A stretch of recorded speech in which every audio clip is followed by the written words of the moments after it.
In a small village lived a 17-year-old boy named Kabir.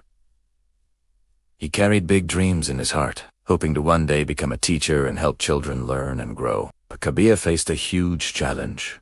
His mind was like a restless bird, never staying in one place. Every morning, he'd sit with his books, determined to study. He'd read 2 lines, and then his mind would fly away.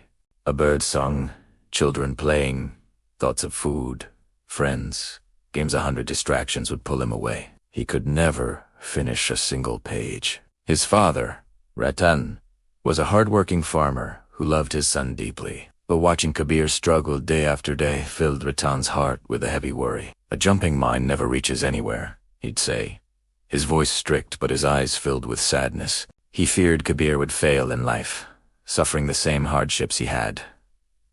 Kabir's mother, Layla, was a gentle soul. Despite her own pains and exhaustion from working all day, she never lost faith.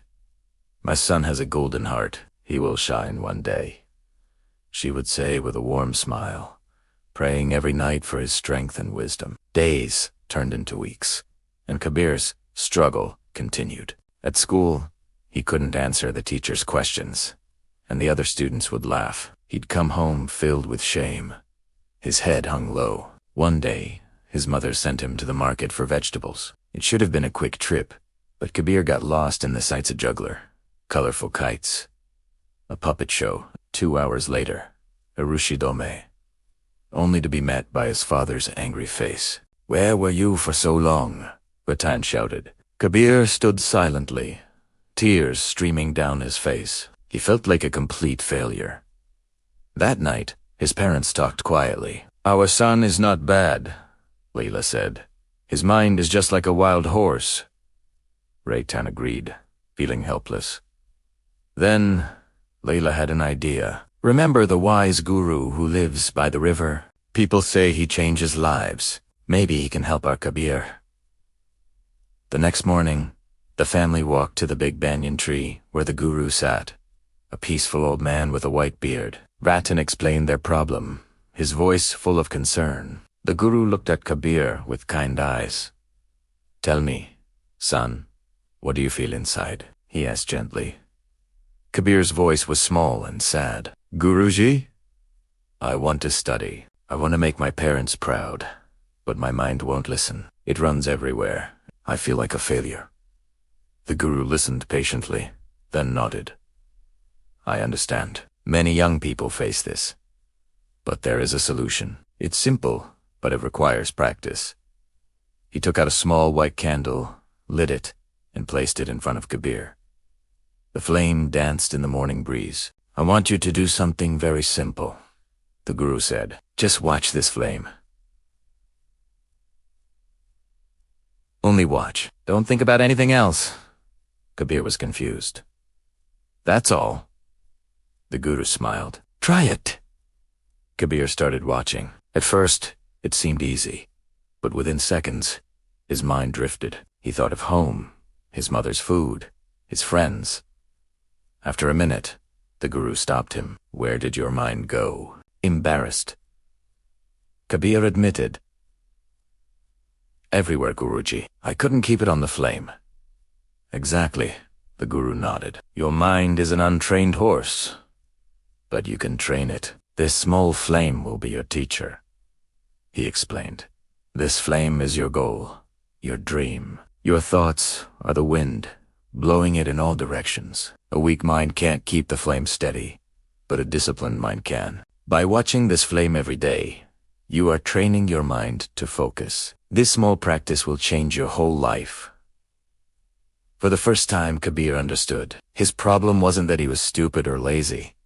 His mind was just untrained. The guru gave him the candle. "Do this for 10 minutes every morning and every night. Don't miss a single day. Come back in 1 month." Kabir held the candle like a treasure, a new feeling of hope blooming inside him. That night, he sat and watched the flame. It was incredibly hard. His mind ran away again and again. 10 minutes felt like an eternity. But he didn't quit. The next morning, it was a little easier. He brought his mind back faster. His mother watched from the doorway, tears of joy in her eyes. Days passed. Kabir practiced without fail. Some days were easy. Some were hard. Whenever he wanted to quit, he remembered his parents' tired faces and the guru's words. It kept going, and slowly, something began to change. At school, he found himself listening more carefully.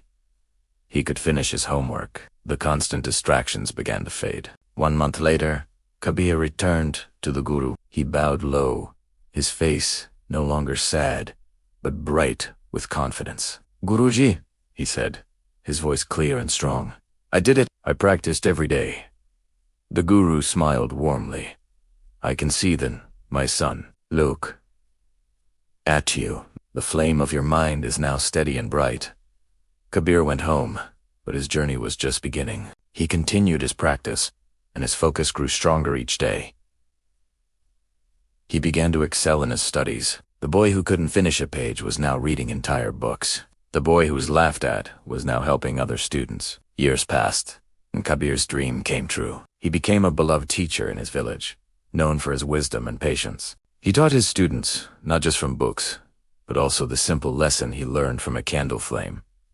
That with practice, anyone can train their mind and light up their own world. This story teaches us a powerful truth. Our mind is our greatest tool, but it needs training. Through simple, consistent practices like meditation, we can learn to calm the noise, focus our energy, and turn our biggest dreams into reality. The journey starts with a single, steady flame.